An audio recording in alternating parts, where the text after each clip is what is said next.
कार्यक्रम की शुरुआत करने से पहले मैं बाबू जगदेव का मैं एक संक्षिप्त जीवन परिचय देना चाहूँगा।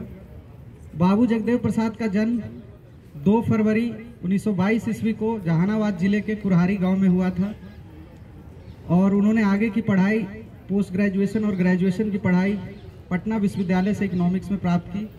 जब वो पटना आते हैं तो वो सामाजिक न्याय के आंदोलनों और समाजवाद संसोपा से जुड़ते हैं और बहुजन वैचारिकी पे अपने स्वतंत्र विचार रखना शुरू करते हैं। वो उस दौर में कहते हैं कि 100 में 90 शोषित है, शोषितों ने ललकारा है, धन धरती और राजपाट में 90 भाग हमारा है।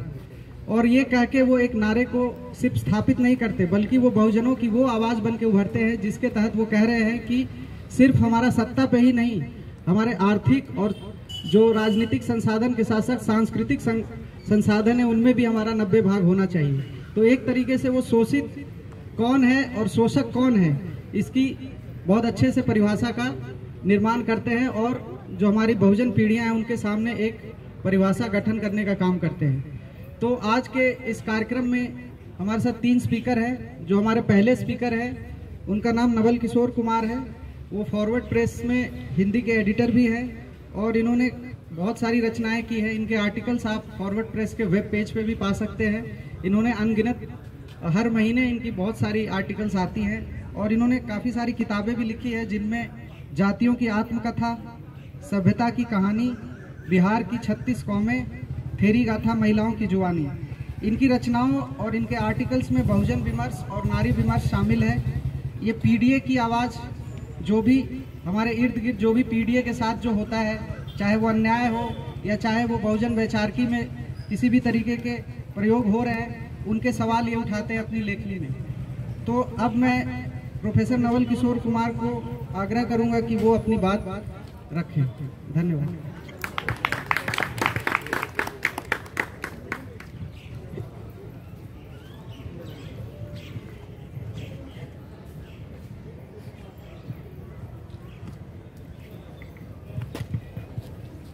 साथियों, मैं मूल रूप से पत्रकार हूँ और मेरा काम लिखना रहा है और बोलना मैंने कम ही किया है। तो इस कारण से मैं कुछ लिख कर लाया हूँ क्योंकि मुझे बोलने में परेशानी होती है। सबसे पहले कृपया मुझे इस बात पर गर्व करने दें कि मेरा जन्म उस मगध में हुआ जहाँ जगदेव प्रसाद ने सामंतवादियों, ब्राह्मणवादियों और जातिवादियों को ललकारा था। आज जेएनयू में उनके बारे में कुछ कहने का मौका आपने दिया है तो सचमुच गर्व की अनुभूति हो रही है। एक ऐसे महानायक के बारे में बात करना जिसने मैं के बजाय हम को महत्व दिया। वह समाजवादी रहे लेकिन अपने ही तरह के समाजवादी। यहाँ तक कि उन्होंने डॉक्टर लोहिया के समाजवाद पर भी सवाल उठाया और जब कोई विकल्प शेष नहीं रहा तो शोषित दल का गठन किया। वे हर वंचितों के लिए यही नाम देना चाहते थे। इसके जरिए वे उन्हें एक सूत्र में जोड़ना चाहते थे, चाहे वह ओबीसी की जातियां हों या फिर अनुसूचित वर्ग की जातियां या फिर अनुसूचित जनजाति। उन्हें बिहार का लेनिन कहा जाता है क्योंकि उन्होंने बिहार, जो कि एक समय सामंतवादियों का गढ़ बन चुका था, वहाँ खेतिहर मजदूरों के हक में आवाज़ को बुलंद किया और नारा दिया, अब की सावन भादों में गोरी कलाइयाँ कादों में। उन्होंने शासन प्रशासन में भागीदारी की बात की और जोर देकर कहा कि 100 में 90 शोषित हैं और 90 पर 10 का शासन नहीं चलेगा, नहीं चलेगा। उनसे जुड़े इतिहास के बारे में बहुत कुछ लिखा जा चुका है और मुझसे पहले के जो वक्ता इंट्रोड्यूस कर रहे थे उन्होंने भी उनके जीवन के बारे में एक संक्षिप्त जानकारी आपके सामने रखी है। लेकिन मैं आज इस मौके पर बिहार लेनिन को एक खास मकसद से याद कर रहा हूँ और यह है भूमि सुधार।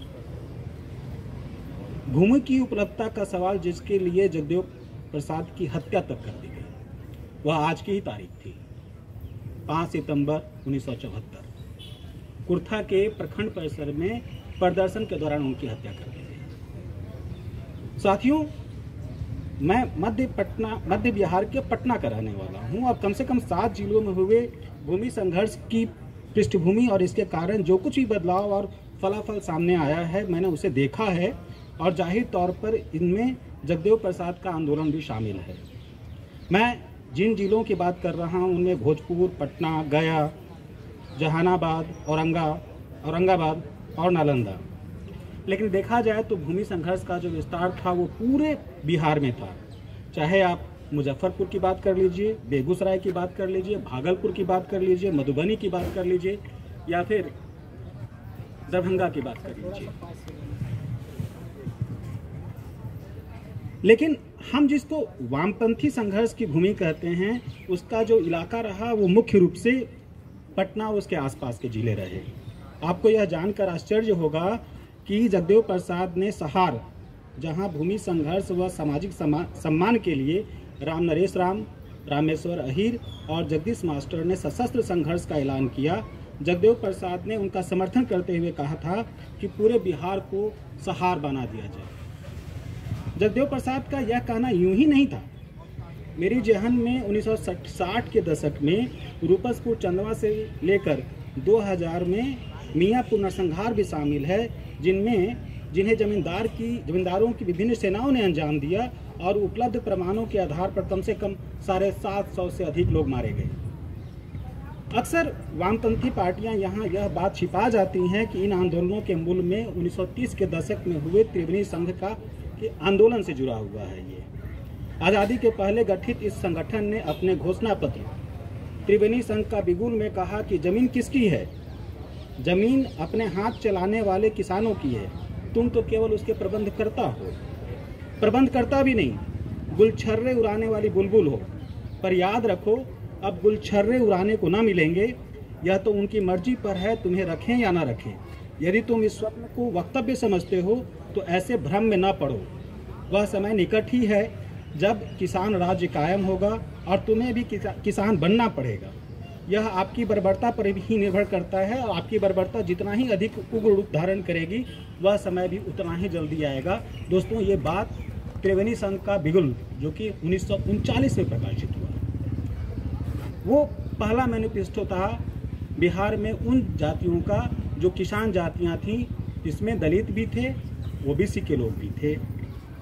लेकिन आप देखें उसके बाद में हुआ भी यही। मैं बात कर रहा हूँ 1970 के दशक की, जब जगदीश मास्टर, रामेश्वर अहीर और राम नरेश राम के नेतृत्व में भूमि संघर्ष आरंभ हुआ और बाद में वामपंथी दलों ने उस पर कब्जा कर लिया। लेकिन अब वे दलित बहुजनों के योगदानों को भुला देना चाहते हैं कि इन लोगों के नेतृत्व में मध्य बिहार में सामंतों के खिलाफ भूमि संघर्ष आरंभ हुआ। इनमें दो मैं नाम ले रहा हूँ का जगदीश मास्टर और रामेश्वर अहीर की हत्या पुलिस ने कर दी थी। उनको एनकाउंटर में मार दिया गया था। वहीं इसी भूमि अधिकार और खेतिहर मजदूरों की मजदूरी के लिए आंदोलन को लेकर 1974 में जगदेव प्रसाद की हत्या कुर्था के प्रखंड कार्यालय परिसर में कर दी गई। भूमि संघर्ष में वामपंथ की विफलता की मुख्य वजह मैं बताना चाहता हूं, क्योंकि बार बार ये सवाल उठता है कि वहां पर आखिर क्या हुआ कि जो भूमि संघर्ष को लेकर के और जो सामाजिक जो असम्मान था उसको लेकर जो संघर्ष था, वो संघर्ष क्यों रुक गया।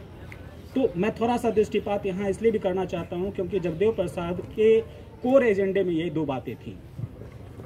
तो भूमि संघर्ष में वामपंथ की विफलता की मुख्य वजह यह रही कि इस आंदोलन में ने कभी भी दलितों और पिछड़ों के योगदानों को महत्व नहीं दिया। आज भी मुझे लगता है कि 2 या 3 साल पहले से रामेश्वर अहीर और राम नरेश और जगदीश मास्टर को जो है CPI-ML जैसी पार्टियां जो हैं अब याद करने लगी हैं, क्योंकि उनकी चर्चा जो है बार बार की जा रही है। इन आप उसके पहले देखेंगे तो ये वामपंथी पार्टियां भी जो है उनका नाम लेने से ही चकती थी। तो इसलिए मैं इस सवाल को भी उठा रहा हूं और मैं आपका ध्यान जो है एक खास वक्तव्य की ओर दिलाना चाहता हूं और मैं याद कर रहा हूं विनोद मिश्र जी को। विनोद मिश्र भाकपा माले के भूतपूर्व महासचिव रहे और जो मैं कोट कर रहा हूं वो 1987 में लोक युद्ध में प्रकाशित हुई, जब चौथी पार्टी कॉन्फ्रेंस हुई थी उनकी, वो विनोद मिश्र कहते हैं जमींदारों, महंतों और धनी किसानों के कब्जे में पड़ी अतिरिक्त गैर मजरूआ और रिहायशी जमीन दाखिल करने तथा भूमिहीन गरीब किसानों के बीच उसका वितरण करने के संघर्ष में गिने चुने लोगों को ही निशाना बनाया जाता है। आमतौर पर गैर मजरूआ जमीन रखने वाले मध्यम तबकों को छोड़ दिया जाता है तथा धनी किसानों के मामले में समझाने बुझाने और उन पर दबाव डालने का तरीका अपनाया जाता है। ये विनोद मिश्र जी ने कहा। सवाल ये है कि ये मध्यम तबका कौन था? ये एक खास तरह की शब्दावली जो है ये विकसित की गई ताकि जो ओबीसी जातियां जो जमीन के अधिकार के लिए लड़ रही थी उनको अलग थलग कर दिया जाए। और मैं यहाँ पे इसलिए भी वामपंथी दलों को कटघरे में खड़ा कर रहा हूँ क्योंकि उन्होंने जमीन के सवाल को उठाया तो जरूर, लेकिन जिस शिद्दत से उठाया जाना चाहिए था उस शिद्दत से नहीं उठाया गया। खैर, आप इससे यह अंदाजा लगाइए कि बिहार में भूमि संघर्ष कमजोर कैसे पड़ी। पिछड़े वर्ग की जिन जातियों को ये वामपंथी मध्यवर्ती जातियां कहती हैं, वे इस भूमि संघर्ष के आंदोलन के साझेदार रहे हैं। चाहे वो सरदार जगदेव सिंह या फिर शिवपूजन सिंह जी की बात कर ले, जिन्होंने त्रिवेणी संघ के जो संस्थापक रहे, JNP मेहता रहे, क्षमा करें,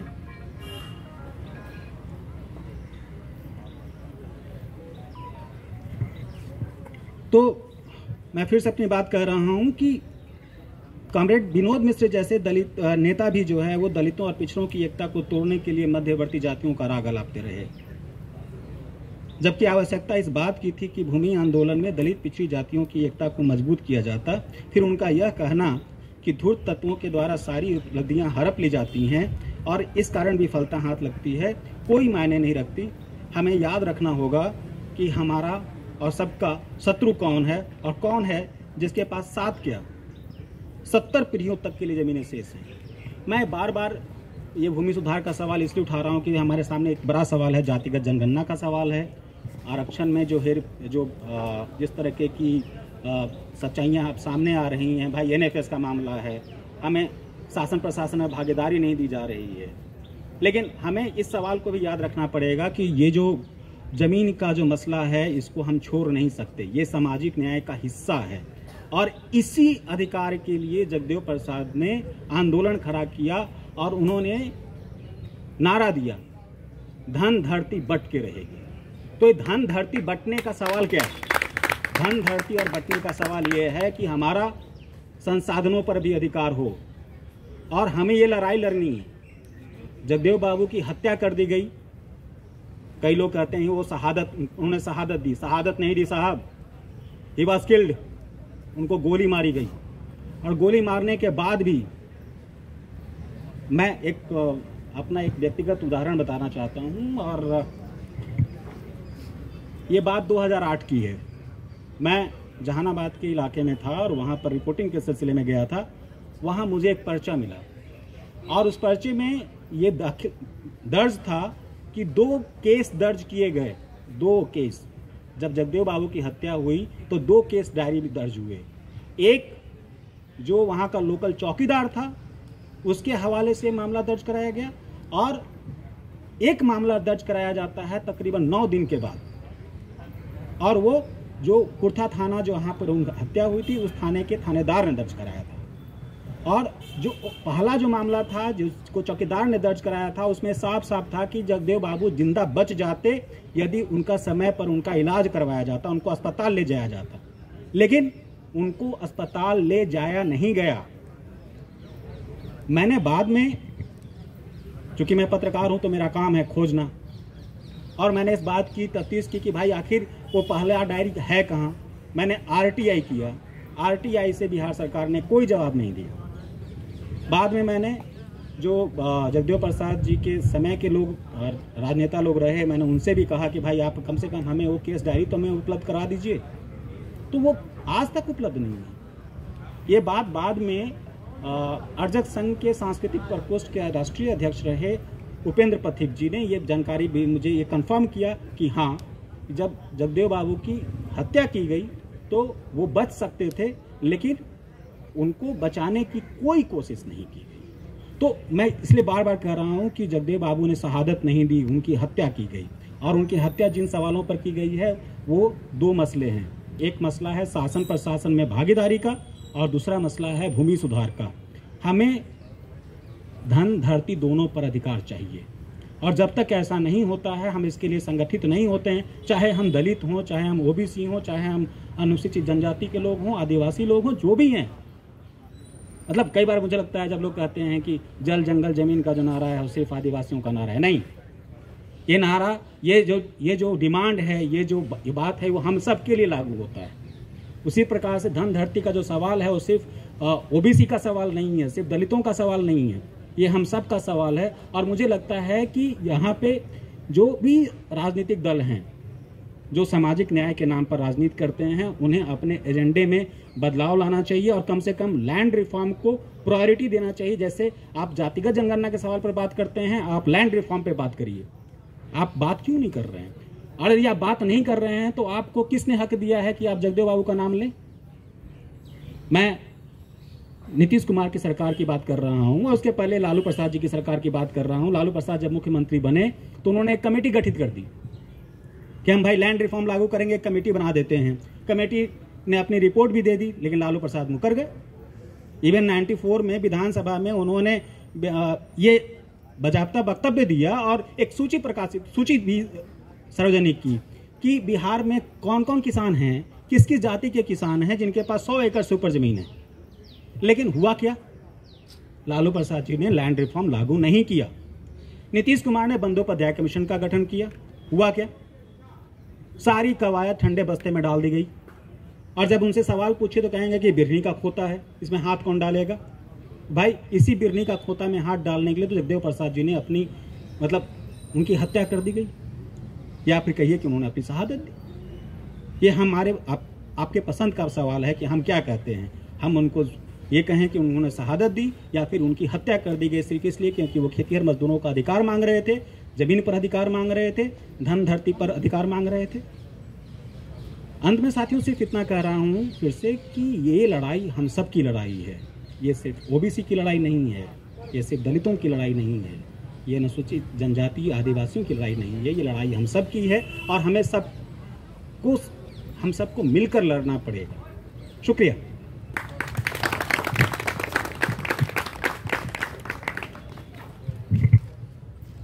धन्यवाद सर, जिस तरीके से आपने जो भूमि सुधार की जो बात की उसको प्रमुखता से अपने स्पीच में रखा। तो जैसा कि जगदेव बाबू बोला करते थे कि ओबीसी, दलित और अल्पसंख्यकों को कभी भी सवर्णों की हरवाही नहीं करनी चाहिए। वो कहते थे कि हमारे पूर्वज जो थे वो उनके खेतों में भी हरवाही करते थे और उनकी पार्टियों में भी हरवाही कर रहे हैं। तो ये जो राजनीतिक हरवाही या आप बोल सकते हैं कि पॉलिटिकल जो एक तरीके से जो सर्विट्यूड है, जो वो कहा करते थे कि हम जो शोषित लोग हैं वो शोषकों की जो पार्टियां हैं, चाहे वो कम्युनिस्ट पार्टियां हैं, चाहे और जनसंघ है या कोई भी पार्टी हो, जो आज के कॉन्टेक्स्ट में आप कह सकते हैं CPI-ML हो, चाहे वो बीजेपी हो या कोई और पार्टी हो जिसमें सवर्ण लीडरशिप में है, उनको वो कहते थे कि कम्युनिस्टों से बड़ा मायावी कोई नहीं है। उन्होंने वर्ग संघर्ष के कॉन्टेक्स्ट में जाति का सवाल को छुपा दिया है, तो ये कोई मायावी ही कह सकता है। और ये दृश्य आज हमें इस कैंपस में भी दिखता है कि कुछ दलित बहुजन जो कम्युनिस्ट पार्टी में है, चाहे आयसा में हो, चाहे SFI में हो, चाहे और किसी पार्टियों में हो, वो क्यों हैं? उनको लग रहा है कि कुछ मिल जाएगा। लेकिन आप याद करें 1970 के दशक में बाबू जगदेव ने कहा था कि कम्युनिस्टों इन मायावियों से दूर रहिए, क्योंकि ये आपके सवाल को नहीं उठाएंगे, ये आपके श्रम को यूज करेंगे, आपको हरवाही करवाएंगे और आपको किसी भी हालत में आपको लीडरशिप नहीं देंगे। तो मैं एक बात और, इस कैंपस में चूंकि बात हो रही है बाबू जगदेव की, उनके संघर्षों की बात हो रही, तो एक चीज मैं आपको याद दिलाना चाहता हूं कि जब तक बापसा नहीं बना था, जब तक बिरसा अंबेडकर फूले स्टूडेंट एसोसिएशन यानी बापसा नहीं बना था, तब तक ये कम्युनिस्ट पार्टी की जितनी पार्टियां हैं, ये चारों जो लेफ्ट की पार्टियां जो एक साथ चुनाव लड़ती है, इन्होंने कभी भी दलित बहुजन को JNU-SU के मेन पोस्ट पे इन्होंने कभी भी जगह नहीं दी। ओबीसी फोरम बना, ओबीसी के मुद्दे इस कैंपस में आने लगे, तब इनकी नींद खुलती है। तो जगदेव बाबू इन मायावियों के बारे में 70 के दशक में ही बोल रहे थे और यही वजह थी कि उनकी हत्या की गई थी। तो मैं उस तमाम जो दलित बहुजन है, जो अल्पसंख्यक है, यानी जो हमारे नेता जो बोलते हैं अखिलेश जी की PDA की जो आवाज़ है उसमें जितने भी SC ST OBC माइनॉरिटी के लोग हैं, इन मायावियों से दूर रहिए और एक बहुजनों का संगठन खड़ा कीजिए। और जब भी चुनाव आए तो सब एक बैनर के तले आइए और जो बाबू जगदेव का जो सपना था कि धन धरती और राजपाट में, कम से कम इस कैंपस के जो राजपाट है जो JNUSC है उसमें हम लोग जीत के दिखाएंगे और इन मायावियों से छुटकारा भी पाएंगे। तो अगली कड़ी में जो हमारे बीच हैं, जो अगले स्पीकर हैं वो नवल किशोर साग के हैं। ये फर्रुखाबाद संसदीय सीट से उम्मीदवार भी थे और ये हमारे बाजीगर सांसद हैं, क्योंकि ये हार के भी जीते हैं। इनको हरवाया गया है।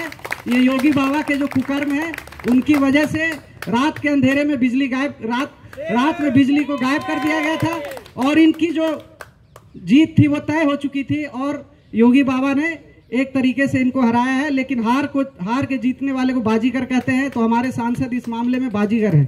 तो अगली कड़ी में ये सर्जन भी रहे हैं और ये आज भी है। और इनके मैं कुछ, चूंकि मैं बिहार से आता हूँ, वही जहानाबाद से आता हूँ, कुरहारी के बगल में ही मेरा गांव है और जिस जाति में वो पैदा हुए उसी जाति में मैं भी पैदा हुआ हूँ। जाति का नाम नहीं ले रहा हूँ क्योंकि वो जगदेव बाबू जमात की बात करते हैं और हम जाति की बात यहाँ नहीं कर रहे हैं। हम SC ST OBC जो शोषित वर्ग है उसकी बात कर रहे हैं, हम जमात की बात कर रहे हैं और जगदेव बाबू जमात के नेता थे। तो मैं नवल किशोर साग सर से गुजारिश करूंगा कि वो आए और अपनी बात को रखें। धन्यवाद।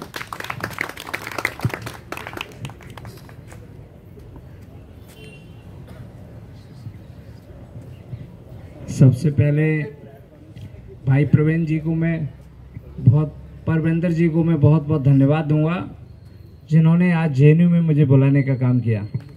उनके लिए एक बार जोरदार तालियों से आप स्वागत उनका कर दीजिए। बड़ी खुशी हो रही है, जिस कैंपस में मैं भी पढ़ना चाहता था और आज मैं उस कैंपस में आया हूँ। यहाँ मेडिकल साइंस नहीं है सर। मैं BSc के बाद में MSc के लिए मैंने JNU का एंट्रेंस दिया था। अनफॉर्चुनेटली मेरा नहीं हुआ, लेकिन फिर मेरा MBBS में हुआ और MBBS के बाद में फिर मैंने किंग जॉर्ज मेडिकल कॉलेज से मैंने MS किया जनरल सर्जरी में और उसके बाद हमने ब्रेस्ट कैंसर में फेलोशिप किया US से और साथ में किंग जॉर्ज मेडिकल कॉलेज में भी मैं 2015 में मैं प्रोफेसर के लिए लेक्चर के लिए अपॉइंट हुआ। लेकिन मैं कहना चाहूँगा कि आज जिस महापुरुष की आज शहादत दिवस, आज जिनका परिनिर्माण हुआ, मैं कहना चाहूँगा कि वो भगवान बुद्ध की धरती है और जहाँ भगवान बुद्ध की धरती है, भगवान बुद्ध ने ही ईसा से सोचो 2500 साल पहले जिस चीज़ की शुरुआत की हो, उन्होंने कहा कि बुद्धम शरणम गच्छामि, धम्मम शरणम गच्छामि और संघम शरणम गच्छामि का जो संदेश भारत से दिया और पूरे एशिया के साथ पूरे विश्व में फैला, और मुझे लगता है वही संदेश आज JNU के कैंपस में आज साकार हो रहा है। उसी संदेश को आगे बढ़ाने के लिए माता सावित्रीबाई फुले ने शिक्षा की क्रांति इस पूरे भारत देश में लाई। सोचो, ऐसी माता जहां महिलाओं को पढ़ने के लिए अधिकार नहीं था, बेटियों को पढ़ने के लिए अधिकार नहीं था, वो क्रांति महाराष्ट्र से उन्होंने शुरुआत की और वो पूरे भारत देश में शिक्षा की क्रांति फैलाने का काम किया और उसी क्रांति को आगे चलकर बाबा भीमराव अंबेडकर जी ने आगे बढ़ाने का काम किया। मैं कह सकता हूं कि आज आपके बीच में जो मैं हूं वो बाबा भीमराव अंबेडकर और तमाम हमारे जो सोशल रिफॉर्मर रहे, बाबा भीमराव अंबेडकर जी ने कितने संघर्षों के बाद इस देश में इंडियन का जो कॉन्स्टिट्यूशन लागू किया, बचपन से लेके कितने संघर्ष है।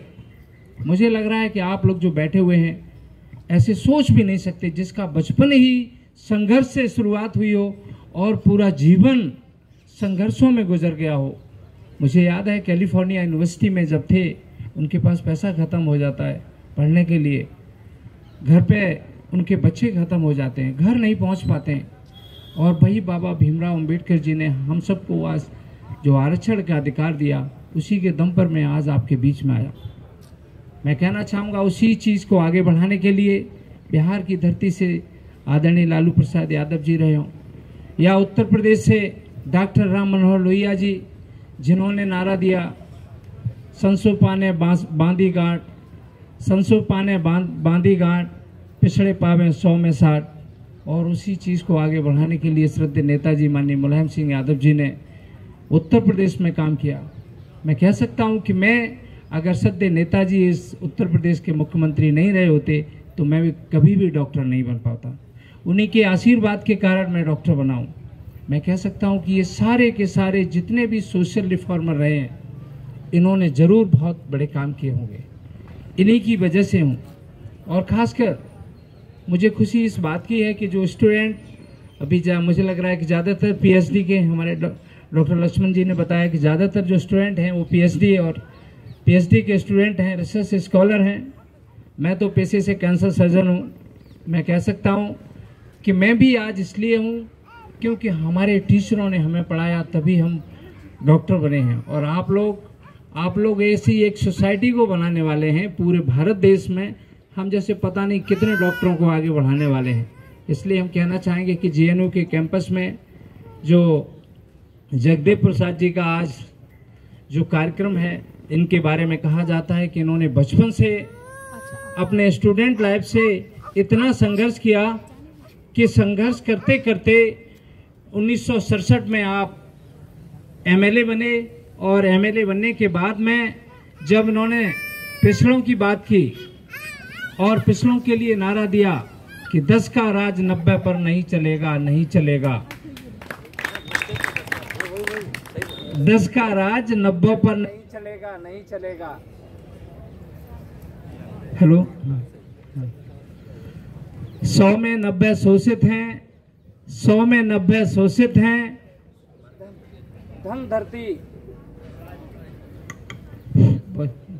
धन धरती और राजपाट में 90 भाग हमारा है। मैं कह सकता हूँ कि जो जगदेव प्रसाद जी ने जो काम किया जीवन में, आज जेएनयू के कैंपस में आप लोग जो कार्यक्रम कर रहे हैं, इसके लिए मैं आप सबको मैं बहुत बहुत बधाई देता हूँ। और कहना चाहूँगा कि जो स्टूडेंट हैं, जो रिसर्च स्कॉलर हैं, ये लोग बैठे हुए हैं।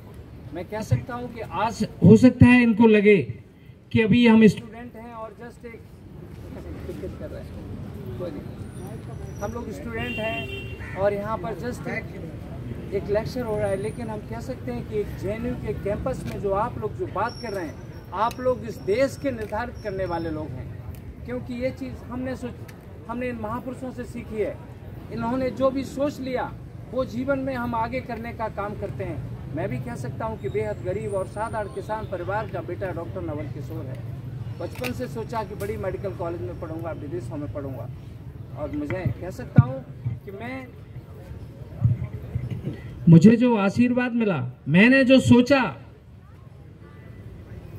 सोचा वो इसलिए हो गया क्योंकि इन सब का आशीर्वाद था। और मैं कह सकता हूं कि मैं आज पूरे भारत देश में हेड एंड नेक सर्जरी का डॉक्टर हूं। लखनऊ के किंग जॉर्ज मेडिकल कॉलेज में मेरी शिक्षा हुई। लखनऊ में मेरा हॉस्पिटल है, लक्ष्य कैंसर हॉस्पिटल। लेकिन मैं आज भी गांव की पृष्ठभूमि से जुड़ा हूं। मैं कह सकता हूं कि पूरे भारत देश में इकलौता शायद मैं ऐसा डॉक्टर हूं जहां एमसीएच और डीएम डॉक्टर एक गांव में इलाज करने का काम करते हों। मैं कह सकता हूं कि कुछ नया अगर आप लोग जीवन में करेंगे, और ये जेएनयू की धरती है, मुझे पूरा भरोसा है कि आप लोगों ने जो सोचा है वो भविष्य में आप जरूर बनेंगे। और इसी सोशल रिफॉर्मर के रूप में मैं कह सकता हूं कि आज देश में राजनीति सबसे बड़ी है। और इसीलिए मैं इस बार पार्लियामेंट 2024 में फर्रुखाबाद लोकसभा से चुनाव लड़ने का मैंने काम किया। माननीय अखिलेश यादव जी को मैं बहुत बहुत धन्यवाद दूंगा, जिनके समाजवादी पार्टी के नेतृत्व में हमने फर्रुखाबाद में एक नई क्रांति लाने का काम किया। हम लोग चुनाव जीत गए थे लेकिन गड़बड़ हो गया। अभी कुछ देर पहले बताया कि जिस तरह से रात के 8 बजे लाइट काटी गई और बहुत चुनाव में धांधली की गई, और हमने उस चुनाव को माननीय उच्च न्यायालय इलाहाबाद में चैलेंज कर दिया है। और भविष्य में हम उच्च न्यायालय और सर्वोच्च न्यायालय पर भरोसा करते हैं। हमें पूरा उम्मीद है कि हम लोगों को उचित न्याय भी मिलने का काम होगा। इस मौके पर जेएनयू के जितने भी हमारे जो स्टूडेंट हैं, मैं बहुत बहुत बधाई दूंगा और उनके उज्जवल भविष्य की शुभकामना करता हूं। और आज मैं इसीलिए राजनीति में आया हूं ताकि मैं आपकी आवाज़ देश की संसद या अगर दूसरे प्लेटफॉर्म से बनने का काम करता, लेकिन आज भी सड़कों से आवाज़ जारी रहेगी, क्योंकि आदरणीय डॉक्टर लक्ष्मण यादव जी जो कि दिल्ली यूनिवर्सिटी में प्रोफेसर थे, उनके साथ क्या हुआ, लेकिन जिसके मन में जो आवाज़ होती है, आदरणीय अखिलेश यादव जी ने भी कह दिया, पहले तो आप बंदिशों में बंधे थे, लेकिन आज खुले माहौल में आप कोई बंदिश नहीं है। दलितों की, पिछड़ों की, बाबा भीमराव अंबेडकर जी की आवाज़ जीवन पर्यंत बुलंद करने का काम करेंगे। और जगदेव प्रसाद जी, श्रद्धेय डॉक्टर राम मनोहर लोहिया जी, बाबा भीमराव अंबेडकर के सपनों का भारत हम लोग बनाने का काम करेंगे। बहुत बहुत धन्यवाद। और मैं जितने भी स्टूडेंट हैं इनको कहना चाहूँगा, जब भी आप लखनऊ में अगर आने का काम करें तो मेरे घर पे जरूर आने का काम करना। बहुत बहुत धन्यवाद।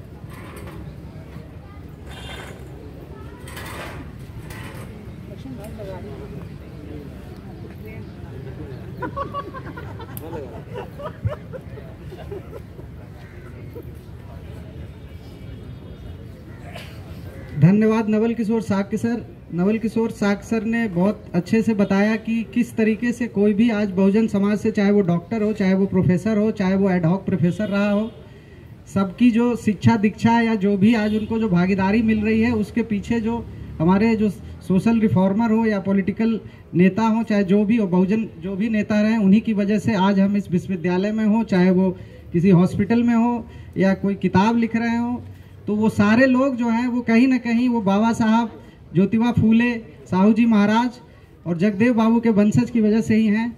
और इसी कड़ी में मैं अगले स्पीकर की बात करना चाहता हूं। वो किसी परिचय के मोहताज नहीं है, वो डॉक्टर लक्ष्मण यादव हमारे अगले स्पीकर होंगे। ये पहले तो भूतपूर्व एडहॉक प्रोफेसर थे, अभी वो एक राइटर भी हैं, सामाजिक चिंतक भी हैं, सोशल एक्टिविस्ट भी कह सकते हैं, यूट्यूबर भी हैं और कई तरह के विशेषण मैं यूज कर सकता हूं प्रोफेशन से लेके। तो ये आज हर माध्यम से, चाहे वो प्रिंट से, चाहे वो इलेक्ट्रॉनिक मीडियम हो, चाहे किसी भी माध्यम से, ये बहुजन नायकों के इतिहास को जन जन तक पहुंचाने का काम कर रहे हैं। सिर्फ जन जन तक ही नहीं बल्कि घर घर तक भी पहुंचा रहे हैं। ये हम ये कह सकते हैं और आई कैन प्राउडली से कि चाहे वो आरजेक संघ के रामस्वरूप वर्मा हो, चाहे पेरियार ललई सिंह यादव हो, तो उनके बाद अगर कोई एक नई तरह की परिभाषा जो गढ़ रहा है, वो जनमानस तक जो पहुंच रहा है, वो लक्ष्मण यादव जी ही हैं। इनकी चाहे लेखनी हो या इनकी स्पीचेस हो, उनमें बहुजन क्यों हाशिए पे सदियों से है और वो कैसे अपनी हिस्सेदारी को सुनिश्चित कर सकता है, ये सब शामिल है। तो इनकी हालिया किताब के बारे में जिक्र करना बहुत ज़रूरी है। इन्होंने हालिया किताब जो लिखी उसका नाम है प्रोफेसर की डायरी। ये हर जगह उपलब्ध है, सभी लोग को पढ़ना चाहिए। और क्यों पढ़ना चाहिए, इसके पीछे बहुत सिंपल बात है कि हर जगह हम NFS क्यों कर दिए जा रहे हैं। चाहे उधर मायावियों की वजह से, जो कम्युनिस्ट पार्टियां या जो भी संगठन है, उनकी वजह से हम वहाँ भी NFS कर दिए जा रहे थे, पर्चा पोस्टर लगा रहे थे, अपनी चप्पलें घिस रहे थे। और जब हमें दावेदारी की बात आती थी तो ये हमें सिर्फ देते, दावेदारी नहीं थे। तो इस तरह की जो चीज़ें चल रही थी और इस तरह की बातें आजकल हो रही है, उसके पीछे लक्ष्मण यादव जैसे लोगों का योगदान है। तो मैं इस कड़ी में उनको आगे बुलाना चाहूँगा और अपनी बात रखेंगे।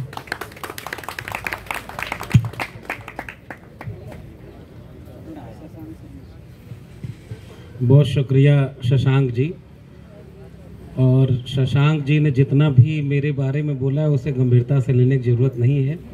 जब कोई आपका गेस्ट हो तो उसके बारे में ऐसे ही बड़ी बड़ी बात करनी होती है, इसलिए ये इनकी विनम्रता है, आत्मीयता है, इसके लिए आपका बहुत शुक्रिया।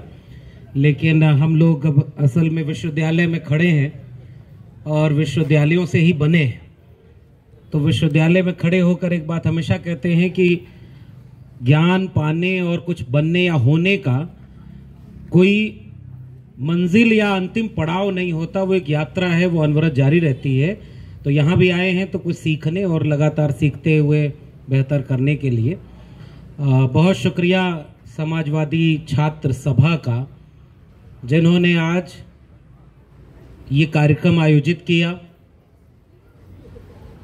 और जेएनयू में ये कार्यक्रम हो रहा है, यानी जवाहरलाल नेहरू विश्वविद्यालय तमाम विपरीत परिस्थितियों को झेलते हुए भी अभी इतना बचा हुआ है कि वहां बाबू जगदेव प्रसाद पे बात हो जा रही है। इसके लिए मैं आप सबका बहुत शुक्रिया अदा करता हूं और छात्र सभा के सभी लोगों का, जितने भी पदाधिकारी हैं और जितने भी समाजवादी मिजाज के लोग हैं, क्योंकि विचार कई बार संगठन के दायरे से बहुत बाहर तक भी होता है, लेकिन संगठन उन्हें एक मौका देता है, संगठन एक जरिया, एक प्लेटफॉर्म देता है और उसके जरिए यहाँ पर जितने भी लोग हैं, मैं उम्मीद करता हूँ और ये मेरा यकीन है कि जवाहरलाल नेहरू विश्वविद्यालय का अपना एक इतिहास है कि संगठनों के बाहर के लोग भी यहाँ हैं, उन सब का भी स्वागत। और आज हमारे बीच में दो हमारे साथियों ने अपनी बात रखी।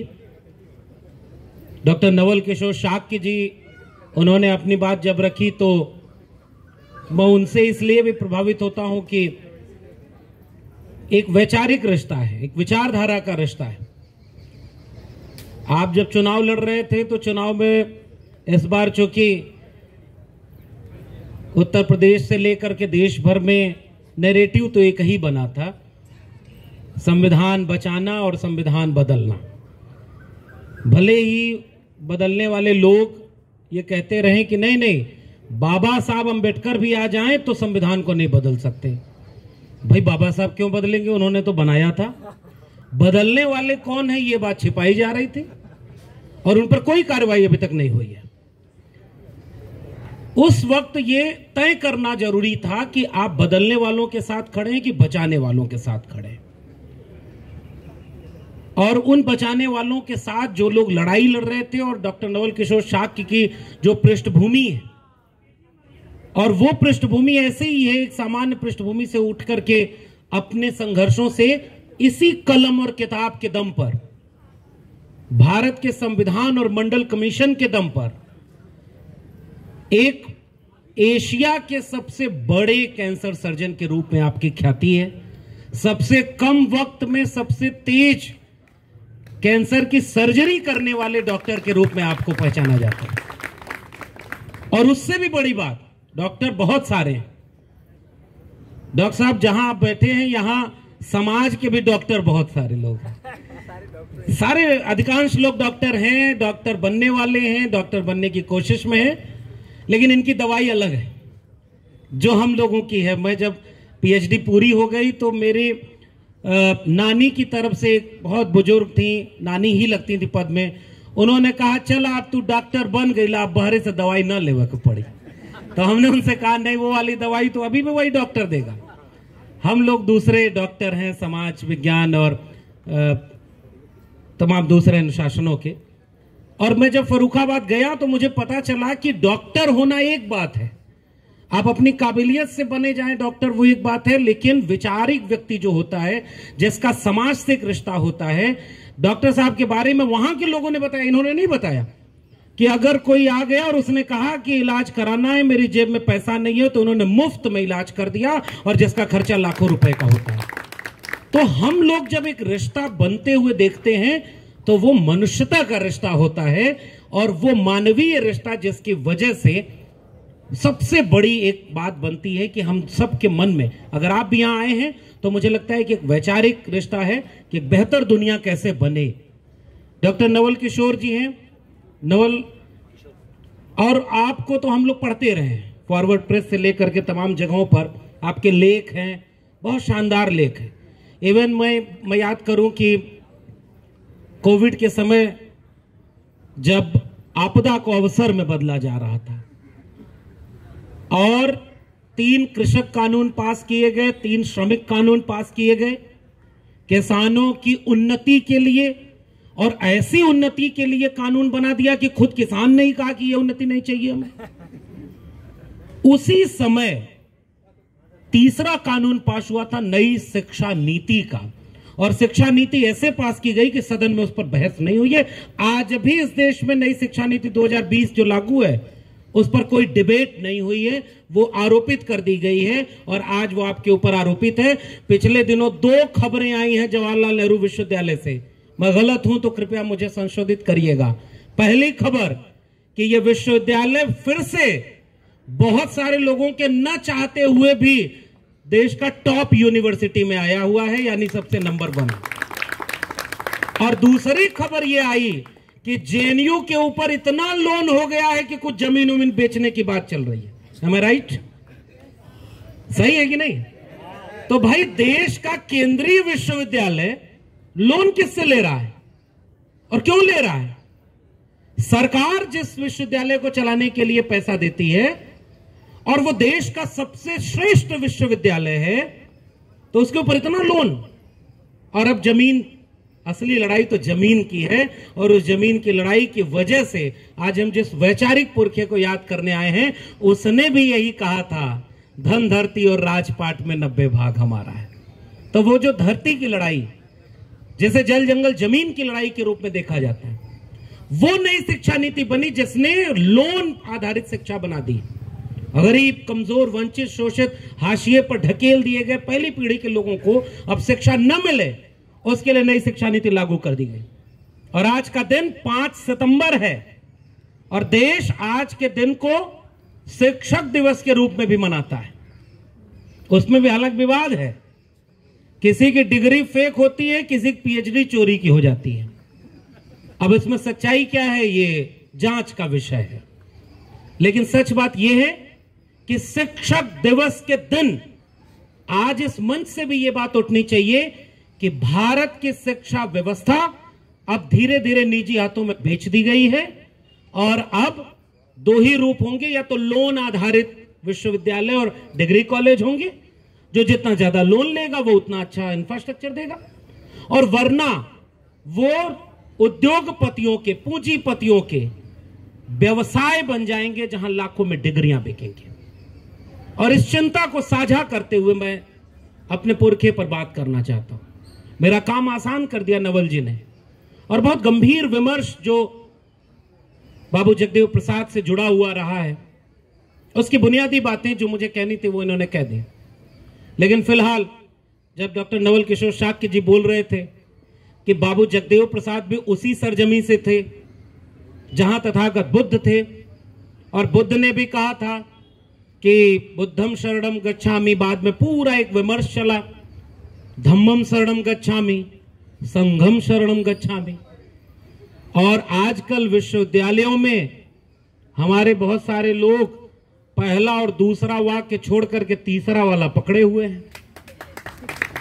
और आजकल हमसे बोले, एक दिन एक हमारे मित्र ने कहा कि क्या करें भैया, आप भी जानते हैं संघम शरणम गच्छामि इसीलिए गया हूं कि नौकरी परमानेंट हो जाए, वापस बुद्धम और धम्मम में लौट आऊंगा। तो जो एक बार वहां गया वो लौटेगा क्या? लेकिन खैर, विश्वविद्यालयों में ये माहौल है। विश्वविद्यालयों में जब भी जिसका वर्चस्व रहा उन्होंने अपने विचारधारा को आरोपित किया, प्रभाव में लिया, लेकिन दूसरे विचारधारा को खत्म करने की कोशिश अगर किए होते तो शायद आज विश्वविद्यालयों में रिटायर होने वाले लोग उनके तो नहीं होते। और विश्वविद्यालय का नाम ही है विश्व ग्लोबल नॉलेज के सेंटर है, डिबेट, डायलॉग, डिस्कशन, और अब उन्हें एक रंग में रंगा जा रहा है। ऐसे वक्त में जगदेव बाबू पर बात करना, और इतना स्पेस बचा हुआ है और समाजवादी छात्र सभा ने यह आयोजन किया, तो उस समय यह बात कहना बहुत जरूरी है कि हम इस सभा का इस्तेमाल, बाबू जगदेव प्रसाद ने अपने जीवन में क्या किया, इनका गुणगान करने की बजाय मेरा तरीका यह होता है कि उसे इस रूप में कहा जाए कि अगर आज बाबू जगदेव प्रसाद होते तो वो इस लड़ाई को किस रूप में लड़ रहे होते। ज्यादा महत्वपूर्ण सवाल यह है क्योंकि अपने हिस्से में उन्होंने अपनी लड़ाई लड़ी, और उस समय जब कोविड के समय बहुत सारे लोग आपदा को अवसर में बदल रहे थे, तो हमने भी आपदा को अवसर में बदला। जब सब कुछ बंद था तो हमने कहा कि हमने अपने वैचारिक पुरखों को, जिनको थोड़ा बहुत पढ़ा है, उन्हें क्यों ना कायदे से पढ़ा जाए। एनिहिलेशन ऑफ कास्ट से लेकर के गुलामगिरी, और उस वक्त जब बाबू जगदेव प्रसाद के बारे में पढ़ते थे तो हमें नवल जी के और फॉरवर्ड प्रेस के कई आलेख उसमें मदद करते हुए नजर आते हैं। और इसलिए मैं खुश हूं और मैं आपको बहुत शुक्रिया अदा करूंगा कि आपने बहुत सारी महत्वपूर्ण सवाल वहां पर रख दिए। और उस सामाजिक न्याय की पाठशाला में जब मैं पढ़ रहा था और पिछले दिनों एक इतिहास पढ़ा और अभी कुछ दिन बीता है अयंकाली का, केरल में एक ऐसी सड़क, और वो समय है 1880-90, वो आंदोलन 1893, और उस समय एक ऐसी सड़क जिस पर अछूत समझे जाने वाले लोग सड़क पर चल नहीं सकते थे। एक दिन 25 साल का एक नौजवान 2 हट्टे कट्टे बैलों को ले आता है, उन्हें सजाता है, उनके गले में पीतल की बड़ी बड़ी घंटियां बांधता है, बैलगाड़ी को सजाता है, और जिस कपड़े को उसकी जाति की वजह से पहनने पर पाबंदी थी, उस कपड़े को पहनकर अपने हाथ में एक धारदार हथियार लेकर के उस सड़क पर बैलगाड़ी दौड़ाता है जिस सड़क पर उसकी जाति, पुलायार जाति के लोगों को चलने का अधिकार नहीं था। और वो घटना 1893 की है। तब मुझे लग रहा था कि जाति किसने बनाई और किसके लिए बनाई थी। और इसलिए वो इतिहास वहां से लेकर के बाबू जगदेव प्रसाद तक आता है। जब वो उस सड़क पर आखिरी में पहुंचते हैं तो उनके ऊपर हमला हो जाता है। उसके बाद फिर वो अपने संगठनों को, पुलायार नामक अछूत जातियों को संगठित करके अयंकाली, जितने भी अछूतों की बस्तियां थीं, उनसे आजादी के लिए मार्च निकालते हुए मुख्य सड़कों पर जाने का आंदोलन छेड़ देते। बाबा साहब अंबेडकर चौधार सत्याग्रह, तालाब का पानी पीने का आंदोलन, और लौटते हुए उन लोगों पर जानलेवा हमला। अयंकाली, आजादी की ओर मार्च, जैसे ही वो लोग सड़क पर आते हैं उनके ऊपर हमला। और बाबू जगदेव प्रसाद किसानों का आंदोलन, उसका नेतृत्व करते हुए जब कुर्था की सड़कों पर जाते हैं तो उनके ऊपर हमला, और हमला ही नहीं, साजिश के तहत उन्हें मारा जाता है। अब और अगर किस्से को कहने लगे तो यह भी आरोप लग सकता है कि हम उकसा रहे हैं, मगर मैं आपसे निवेदन करूंगा कि एक बार पढ़िएगा गोली मारने के बाद बाबू जगदेव प्रसाद के शरीर के साथ क्या किया गया था और जगदेव बाबू को कब मारा गया। और यह बहुत पुरानी बात नहीं है, ये इसी जम्बू द्वीपे आर्यावर्ते भारत खंडे की कहानी है। और इसलिए यह बात यहां पर कहना जरूरी है कि जगदेव बाबू पर आज बात करना, उस सवाल को अपने आप से पूछना था कि जिन सामंती जातिवादी ताकतों से जगदेव बाबू लोहा ले रहे थे, क्या वो आज खत्म हो पाई? आज तो आजादी का अमृत काल चल रहा है। जगदेव बाबू के पास कुछ भी नहीं था। वो जब लौटते थे, कभी उनके बड़े भाई शहर में रहा करते थे और वो वहां से लौटते थे तो उनके पास कुछ भी नहीं था। जब सुबह जाने लगते थे तो भाई का कुर्ता और पजामा पहन करके कुछ पैसा मांगते थे। इसके पहले ये वाली बात मैंने सुनी, लखनऊ की 5 रातें किताब है, आप पढ़िएगा। मजाक लखनवी एक बड़े शायर हुआ करते थे और उनके पास भी कुछ भी नहीं था, फकीर आदमी थे, झोला भी नहीं था। और वो जब रिक्शे से जाते थे, वहां जिसके घर पे जाते थे उससे कहते थे कि बाहर रिक्शा खड़ा है, उसको 20 रुपए किराया दे देना। असली फकीर थे। जगदेव बाबू के बारे में आपको पढ़ना चाहिए कि उनके पास भी, जबकि नौकरी लगी, और वो इतिहास भी पढ़ना चाहिए कि जब इंटरव्यू देने गए, इंटरव्यू में जगदेव बाबू बाद में पहुंचे, उनकी जाति पहले पहुंच गई थी।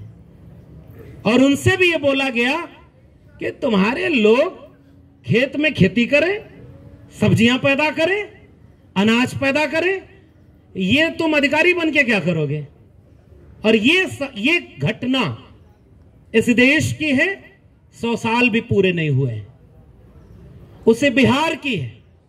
और उस सब के बावजूद भारत रत्न देने के लिए जब याद आता है कर्पूरी ठाकुर की, तो वो बात याद नहीं आती कि जब वो 10वीं पास करके अपने इलाके के एक प्रतिष्ठित सामंती जमींदार के पास पिता लेकर गए और उन्होंने कहा कि बड़ी मुश्किल से इसे पढ़ाया है 10वीं तक, अगर तुम बताओगे कि अपनी जाति, बिरादरी, अपने समाज का पहला बच्चा जो 10वीं की परीक्षा पास कर गया, मैट्रिक पास कर गया, तो खुश होंगे और हो सकता है कुछ मदद कर दें तो आगे की पढ़ाई आसान होगी।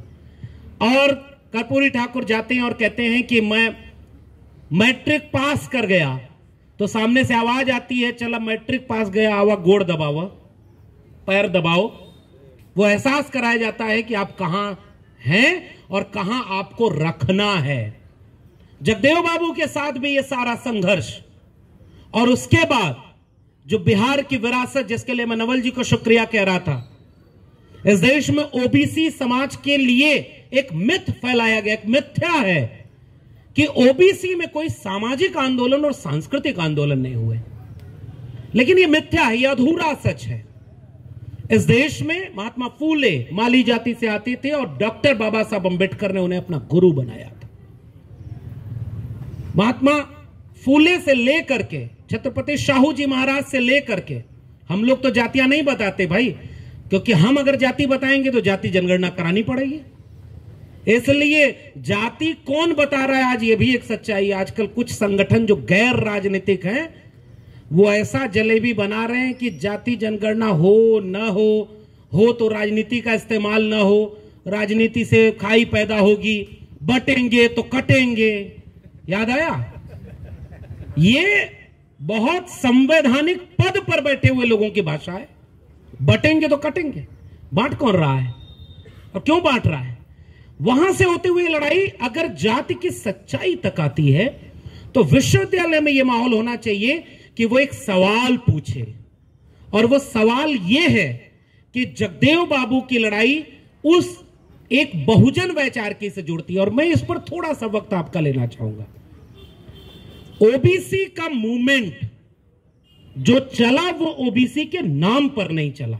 मैं बहुत शुक्रिया अदा करूंगा समाजवादी छात्र सभा के पदाधिकारियों का कि उन्होंने मंच पर ऐसी विविधता बनाई है और जगदेव बाबू को याद कर रहे हैं। वरना आजकल लोग एम और वाई दो ही अल्फाबेट जानते हैं और उसी के ऊपर आरोप लगाते रहते हैं। लेकिन उसको कुछ लोग, अभी समाजवादी पार्टी के राष्ट्रीय अध्यक्ष ने उसको जोड़ दिया कि एम फॉर दिल्ली और वाई फॉर लखनऊ, ये दोनों बेचैन हैं। अब आप समझदार हैं, समझदार को इशारा काफी। उस ओबीसी के विमर्श को, उसके इतिहास को न पढ़ा गया और न उसे समझा गया।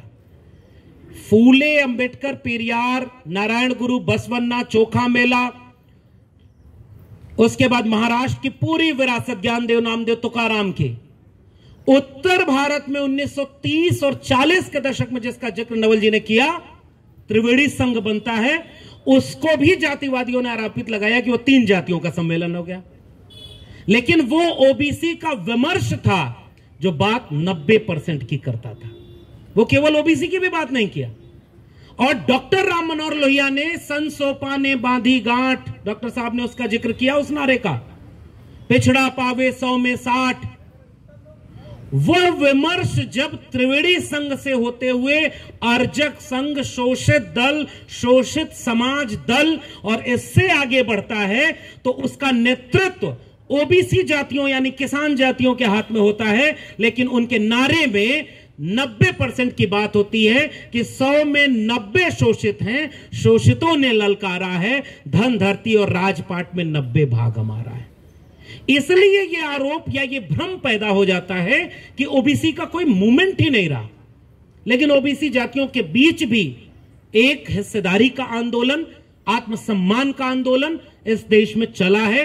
और बिहार में त्रिवेणी संघ और उसको आगे बढ़ाया। पहले शोषित दल बनाया जगदेव बाबू ने, और उनका वैचारिकी तो इतनी मजबूत, डॉक्टर लोहिया से लड़ जाते थे। महामना राम स्वरूप वर्मा हो या बाबू जगदेव प्रसाद, इन लोगों ने तो विचार के नाम पर वही सवाल पूछा। और वो सवाल यही पूछा कि बात तो आप करते हैं, जैसे मान लीजिए बात कोई करे पीडीए की और टिकट न दिया होता तो फिर पीडीए चल पाता क्या? यानी अगर बात भाषण में नारे की है तो व्यवहार में कितनी है? और यही सवाल जगदेव बाबू और रामस्वरूप वर्मा ने डॉक्टर लोहिया से पूछ दिया था कि सन सोपा ने बांधी गांठ, पिछड़ा पावे 100 में 60, तो टिकट 60% लोगों को मिला क्या? और इस विमर्श को जगदेव बाबू से समझना चाहिए। एक रेडिकल विमर्श खड़ा करते हैं। शोषित दल, शोषित और समाज दल, रामस्वरूप वर्मा जी का, दोनों मिलकर के जब एक होते हैं शोषित समाज दल बनता है। और उसका पहला सम्मेलन जब होता है, बिहार लेनिन कहा जाता था। लेनिन को क्यों लेनिन कहा गया, यह भी एक अलग विमर्श है, उस पर फिर कभी बात होगी। लेकिन जो सर्वहारा की बात करे, वंचित शोषित हाशिए की बात करे, किसान जातियों और कमेरा लोगों को एकजुट करके बराबरी की लड़ाई लड़ने की बात करे, उस विमर्श से आकर के जगदेव बाबू कहते हैं, अभी हमारे कुछ साथी संचालन जब कर रहे थे तो बड़ा कड़ा कड़ा बोल दिए, हरवाही वाला शब्द जगदेव बाबू का ही है। और उन्होंने कहा कि विश्वविद्यालय में जब उनका कब्जा रहा तो वो भी वो किए। सही बात है, एनएफएस आज थोड़े हुआ है। कुछ लोग जब वो पंत संस्थान झूसी इलाहाबाद में थे और मान्यवर कांशीराम पर किताब रखते थे तो अपना नाम केवल नारायण तक रोके हुए थे। और हाँ नारायण तक है, अब सब बद्र विशाल हैं। तो अब वो जो है 2014 के बाद एक्सटेंशन हो गया और तिवारी तक चले गए। हम किसी जाति के विरोध में हम नहीं कह रहे, लेकिन इतनी चालाकी भी नहीं करनी चाहिए कि चालाकी पकड़ में आ जाए। अगर चालाकी करो ऐसी तो ऐसी चालाकी करो कि या तो इधर ही रहो, या हमारे यहाँ कहावत चलती, गए में या रहीमन न यहमन न वहमन। अब न बहुजन विचारक बचे न वो। हम तो आज यहाँ खड़े होकर के जगदेव बाबू पर बात कर रहे हैं, और एनएफएस कुमार क्या कर रहे थे, विश्वविद्यालयों में पहले कौन लोग थे। ये सारे सवाल वाजिब सवाल है, और उस सवाल की तरह जगदेव बाबू के लिए कहा गया। उन्होंने ये बात कही कि कार्ल मार्क्स और लेनिन अगर भारत में पैदा होते तो वर्ग संघर्ष के साथ साथ जाति संघर्ष को प्राथमिक रखते, दोनों को बराबर रखते। यहां यह कंफ्यूजन नहीं रह जाता कौन बेस स्ट्रक्चर है कौन सुपर स्ट्रक्चर है। बहुत बाद में यहां लोगों को समझ में आया, बहुत देर में समझ में आया कि आपके बैनर पर भगत सिंह के बगल में बाबा साहब अंबेडकर भी होने चाहिए। और मैं खुश हूं कि मैं जब ये बैनर देखता हूं, इन लोगों ने बहुत बहुत मन से, बहुत सरीके से एक बड़ी विचारधारा का फलक खोला है। और इसलिए जगदेव बाबू को बिहार लेनिन, बाद में लोगों ने कहा कि वो बिहार लेनिन नहीं भारत लेनिन है, क्योंकि उन्होंने ये बात कही कि सामाजिक न्याय की लड़ाई का मतलब कुछ जातियों को गोलबंद करके केवल राजनीतिक हिस्सेदारी दिलाना नहीं है। सामाजिक न्याय का मतलब सामाजिक न्याय, आर्थिक न्याय, लैंगिक न्याय और राजनीतिक न्याय, हर तरह के न्याय को शामिल करके एक बराबरी की दुनिया बनाने का नाम है सामाजिक न्याय। और इसलिए मैं बहुत बड़े आइकॉन के रूप में बाबू जगदेव प्रसाद को याद करता हूं। धन, धरती और राजपाट। अब आजकल राजपाट तो रहा नहीं, जनता का शासन है। अब चुनाव जनता देती है, कोई अब अकेला भारी पड़ जाए, कम पड़ जाए, लेकिन जनता के शासन में भी राजपाट में हिस्सेदारी होनी चाहिए। और यह सवाल अब इस देश के हर कोने में पूछा जाना चाहिए कि अगर विश्वविद्यालयों में प्रोफेसर नहीं है तो वो किसकी गलती से नहीं है। कुलपति नहीं है जितनी आबादी में उनको होना चाहिए था। अब तो कम से कम एनएफएस वाले मामले और लेटरल एंट्री के बाद तो यह बात नहीं कहनी चाहिए कि मेरिट नहीं थे उनमें इसलिए वो कुलपति नहीं है। मेरिट होने का मतलब यह है कि अब बाबू जगदेव प्रसाद पे बात करनी है तो अपने बारे में क्या कहूं, लेकिन फिर भी एक लाइन कहता हूं। 14 साल जिस कॉलेज में पढ़ा रहा था, अपने यूनिवर्सिटी का गोल्ड मेडलिस्ट था। पहले नहीं बताता, अब बताता हूं। Original degree, original gold medal था। और इसलिए मैं ये बात बताता हूं, एपीआई स्कोर सबसे ज्यादा था और मेरी जगह जिसका अपॉइंटमेंट हुआ उसका 52 है। तो फिर मेरिट कहां है? मेरिट इस सदी का दूसरा सबसे बड़ा झूठ है। पहला क्या है, इस पर आप लोग शोध करिएगा। और इसलिए मैं कह के जा रहा हूं कि मेरिट के नाम पर बहुत दिनों तक हिस्सेदारी रोकी गई। और जब जगदेव बाबू कहते थे कि धन संपत्ति में हिस्सेदारी बराबर हो, और बराबरी का मतलब यह है कि आज ऑक्सफैम की रिपोर्ट करिए कि 1% आबादी के पास 40.5% वेल्थ संपत्ति, 3% संपत्ति पर 50% लोग गुजारा कर रहे हैं। 80 करोड़ लोगों को 5 किलो अनाज देना पड़ रहा है। तो हम एक सवाल इस देश से पूछना चाहते हैं कि वो 1% लोग कौन हैं जिनके पास 40.5% संपत्ति का कब्जा है, और जो 90% लोग 10% संपत्ति पर गुजारा कर रहे हैं वो कौन लोग हैं? और 80 करोड़ अनाज, 80 करोड़ लोग जो पेट भरने के लिए पा रहे हैं, उनमें कौन से लोग हैं? और कौन वो है जिसके बेटे बेटियों की शादियां, हमारे यहां बचपन में होता था, बारात जाती थी 2 दिन रुकती थी। पुराने लोग जानते हो, हालांकि आपको पुराना क्यों कह रहा हूं, लेकिन फिर भी अब पहले पूछिएगा तो वहां पता चलेगा 2 दिन बारात रुकती थी। मरजाद बोलते थे, अलग अलग जगह पर अलग अलग नाम होगा। खिचड़ी खिलाते थे, ये करते थे, वो करते थे, बारात जाती थी, पूरा एकदम लाव लश्कर चलता था। धीरे धीरे कम हुआ, अब ऐसा हो रहा है कि बारात गई, चाय नाश्ता हुआ, बच्चे केवल दूल्हा उसके घर वाले, बाकी बारात चली आई। अब नई बारात इस देश ने देखी है जो कई महीना चल रही है, वो किस बात की है? उसके बाद जियो दन दनादन वाले लोगों ने उसका रेट बढ़ा दिया, पैसा किससे वसूला गया। आज भी ठेका जो मिलता है, जहां आरक्षण नहीं लागू है, उन जगहों से करोड़ों रुपए का आमदनी किन वर्गों के पास जाती है? किसके यहां करोड़ों करोड़ रुपए का लेन देन का हो रहा है? उस लेन देन में कोई बहुजन शामिल है कि नहीं है? और एक रिपोर्ट आती है, मैं आपसे गुजारिश कर रहा हूं, बिजनेस स्टैंडर्ड में छपी है, फिर से जाकर उसे देखिएगा। इस देश के अरबपतियों में एक भी ट्राइब का अरबपति है ही नहीं। आज भी शेड्यूल्ड ट्राइब का एक भी अरबपति नहीं, आदिवासी एक भी अरबपति नहीं। आदिवासी क्या करें? जल जंगल जमीन हसदेव को कटने से बचाएं कि यार 13 पॉइंट रोस्टर में 14th पोस्ट उनकी है, उससे बचाएं, या वर्गीकरण के नाम पर बटेगा तो आखिरी वाली पोस्ट जब आएगी तो 300 साल लगेगा, उसकी लड़ाई लड़ें। और ये सवाल सोचें कि अरबपति उनके क्यों नहीं है। आज इस पर बात करते अगर बाबू जगदेव प्रसाद होते तो। ये संपत्ति का एकदम असमान वितरण है, और इस असमान वितरण ने एक बहुत बड़ी खाई पैदा कर दी है। तो बाबू जगदेव प्रसाद की लड़ाई जाति जनगणना की लड़ाई होती। बाबू जगदेव प्रसाद की लड़ाई किसानों में मजबूत किसानों मात्र की लड़ाई नहीं होती, किसानों में जमीन की सवाल की लड़ाई होती कि जमीन किसके पास कितनी और किसके पास नहीं है। पुराना आंकड़ा है कि लगभग 16% शेड्यूल्ड ट्राइब के लोग यहां हैं, 1% के आसपास जमीन का मालिकाना हक उनके पास है। जाति जनगणना होती तो पता चलता, बिहार में की गई।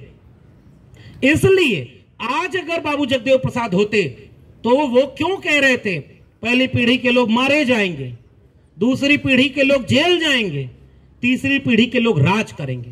विडंबना और विरोधाभास ये है। मैं आज अपने वर्तमान में तीनों पीढ़ियां देख रहा हूं। कुछ लोग मारे जा रहे हैं, जगदेव बाबू मारे गए, हत्या की गई, और बहुत क्रूरतम हत्या की गई, जातिवादियों के द्वारा की गई, और उस तबके के द्वारा की गई जिन तबकों ने बाद में चल करके किसी गौरी लंकेश को, किसी नरेंद्र दाभोलकर को, किसी पंसारे को उसी तरह से हत्या का शिकार बनाया। और बताइए आज कोई जेल में है क्या? उनमें से मारे जा रहे हैं लोग आज भी। दूसरी बात कही थी कि जेल जाएंगे, और ये वही विश्वविद्यालय है। उमर खालिद कितने दिनों से जेल में है, इस बात पर कौन पूछेगा सवाल? और बुलडोजर किसके घरों पर चल रहा है? और ठीक कहा अखिलेश यादव जी ने कि बुलडोजर में दिमाग नहीं होता, स्टीयरिंग होती है। कल्पना करिए कि जो गैर बराबरी की नफरत फैलाई जा रही है। आज शिक्षक दिवस है, और आज मैं एक वीडियो देख रहा था कि एक प्रिंसिपल अपने किसी बच्चे के परिजन को कह रही थी कि आप अपने बच्चे का नाम कटवा के हटा लीजिए, वो मुसलमान था। और वो क्या कह रहा है कि आपकी वजह से बाकी बच्चे अनकंफर्ट फील हो रहे हैं। और कहते कहते वो ये कहता है कि आप लोग तो बहुत गंदे तरीके से रहते हो, और बहुत सारी चीजें कहते हैं। ये नॉर्मलाइज किया जा रहा है। उनका तो 56 देश है, हमारा एक ही है, इसको वही वाला बनाएंगे। ये लड़ाई जगदेव बाबू की लड़ाई नहीं थी, ये लड़ाई बाबा साहब अंबेडकर की लड़ाई नहीं थी। बाबा साहब अंबेडकर ने साफ तौर पर जो चेतावनी दी थी वो याद रहेगी, भले ही चुनाव जीतने या हारने के बाद कितना भी माथा से संविधान को लगाते रहिए, आपके विचार बाबा साहब से मेल नहीं खाते हैं। और विश्वविद्यालय कम से कम इस विमर्श की स्पेस को बचाए रखे। मैं बहुत शुक्रिया अदा करता हूं, बहुत लंबी बात करने का मतलब नहीं है। अगर आज बाबू जगदेव प्रसाद को आपने याद करने का जोखिम उठाया है, और इस तरह के जोखिम के लिए स्पेस बचाए रखिएगा, और इस सवाल को पूछते रहिएगा कि अगर शिक्षा कुछ पूंजीपतियों के हाथों में बिक गई, और पूंजीपतियों के लिए स्वप्न दिखाया जा रहा है कि विदेश के विश्वविद्यालय यहां खुलेंगे, तो बीएचयू का वो हमको याद आ रहा है प्रोफेसर जो बाहर गेट पर खड़ा होकर गोबर ओबर लेके लीप रहा था। गोबर में विज्ञान खोजना चाहिए, मनुस्मृति को भी पढ़ना चाहिए, उसमें भी क्या अच्छा है वो खोजो, उसको भी सिलेबस में लगाओ। गोबर में भी विज्ञान ढूंढो, हम इससे ऐतराज नहीं करेंगे।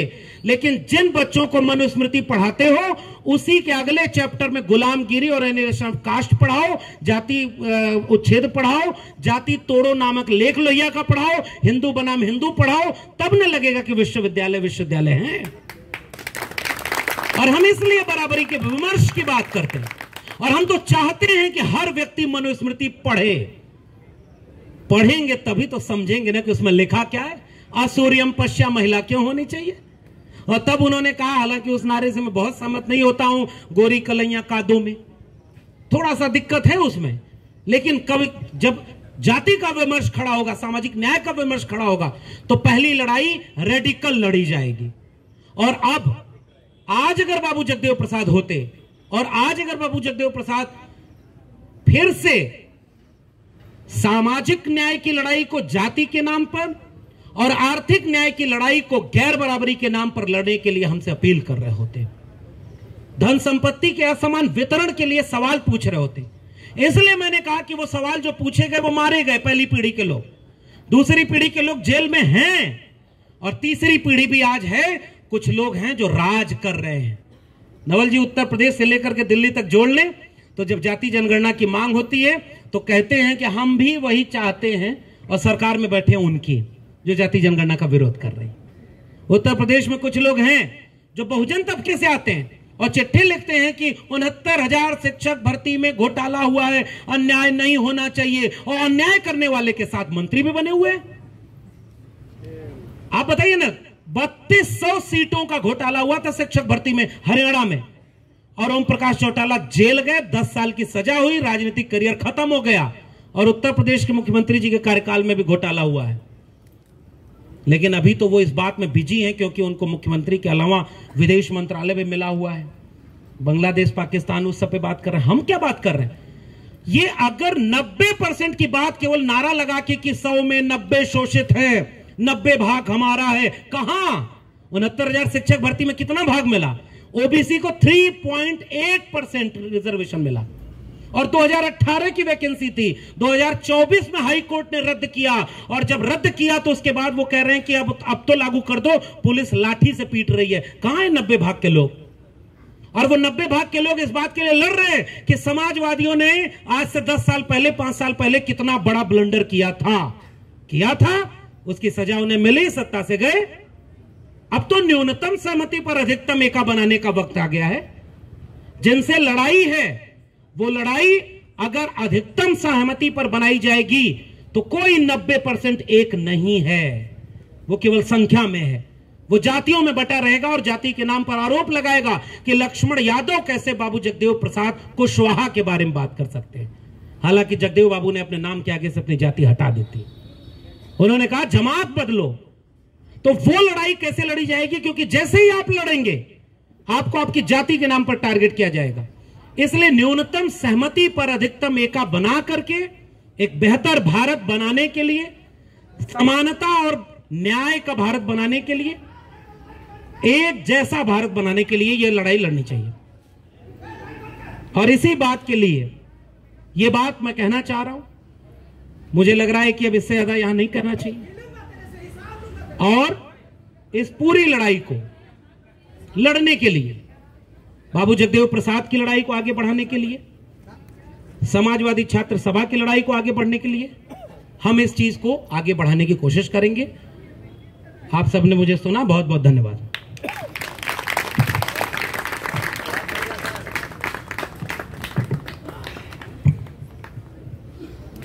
डॉक्टर लक्ष्मण यादव ने काफ़ी खूबसूरती से बात रखा, और इसी दौरान मुझे साबरमती के वार्डन ने बुलाया। मैं नाम नहीं जानता हूँ, तिवारी हैं कि मिश्रा हैं, अरे आप तय करें क्या है नाम, क्या कुछ भी हो। वो आदमी धमकी दे रहा है, अरे रुको यार, इस कैंपस में 70% सिर्फ ओबीसी है भाई, और तुम लाइट बंद करके दिखा दो, हम तुमको दिखाते हैं अभी।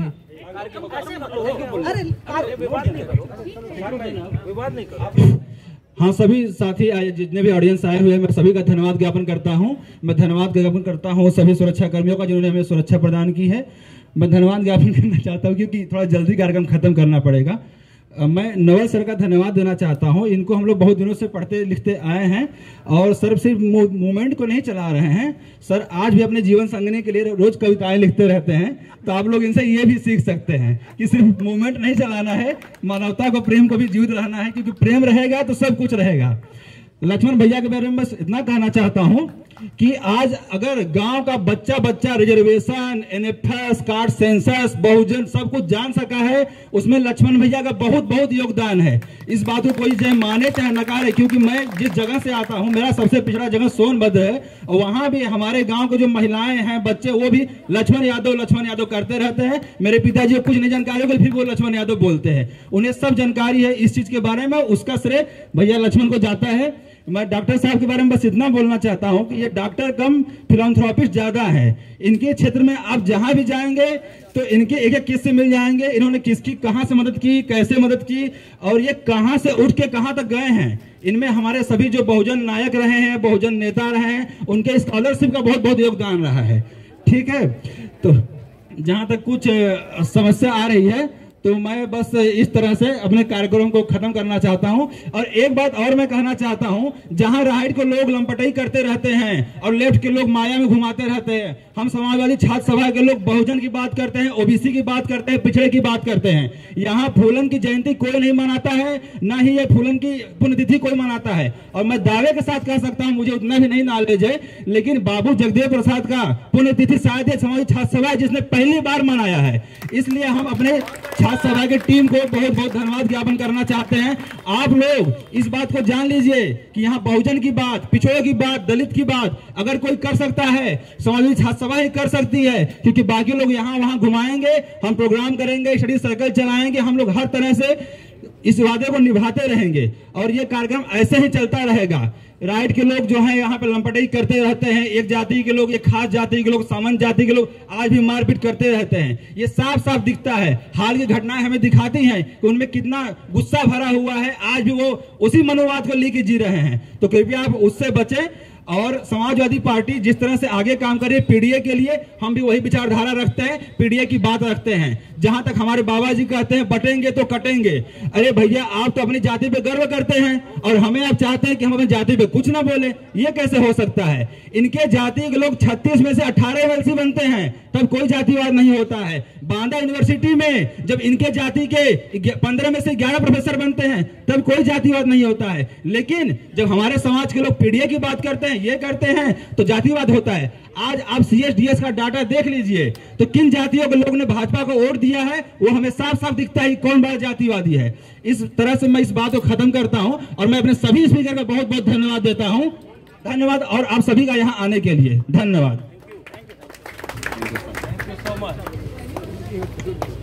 बहुत सारी बाधाएं आती रहती है, कोई बात नहीं। ले लीजिए। ये पहली बार कोर्ट में बहुत कार्यक्रम है। अरे ये पहली बार इसका मतलब कार्यक्रम सफल है। मैं कह रहा हूँ पहली आप इस पर 10 बार आए होंगे, पहली बोल रहे बैडमिंटन कोर्ट है, हमें लाइव बंद कर, पहली बार कार्यक्रम हो रहा है यहाँ पे। कोई बात नहीं, फोटो शेयर करिए। ये बैडमिंटन कोर्ट नहीं है, रात पूरी जलती रहती है। अरे ये बैडमिंटन कोर्ट ही नहीं है सर, यहाँ खेल भी होता है, कार्यक्रम भी होता है।